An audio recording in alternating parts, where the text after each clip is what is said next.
Luxury hotel సెలూన్లో hair cut సరిగ్గా చేయలేదన్న కారణంతో వినియోగదారుల కమిషన్ విధించిన భారీ జరిమానాపై సుప్రీంకోర్టు కీలక తీర్పునిచ్చింది.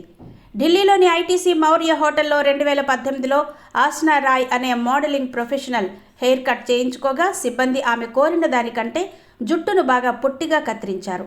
దీనివల్ల తాను తీవ్ర మానసిక వేదనకు గురయ్యానని, మోడలింగ్ అవకాశాలు కోల్పోయానని ఆమె జాతీయ వినియోగదారుల వివాదాల పరిష్కార కమిషన్ను ఆశ్రయించగా కమిషన్ ఆమెకు 2 కోట్ల పరిహారం చెల్లించాలని హోటల్ను ఆదేశించింది. ఈ తీర్పును సవాలు చేస్తూ ఐటీసీ హోటల్ సుప్రీంకోర్టును ఆశ్రయించగా జస్టిస్ రాజేష్ బిందల్, జస్టిస్ మన్మోహన్ ధర్మాసనం విచారణ చేపట్టింది. ఆ కేసులో సేవాలోపం ఉన్నమాట వాస్తవమేనని అంగీకరించిన కోర్టు కేవలం బాధితురాలు సమర్పించిన ఫోటోల ఆధారంగానే 2 కోట్ల భారీ పరిహారం నిర్ణయించడం సరికాదని అభిప్రాయపడింది.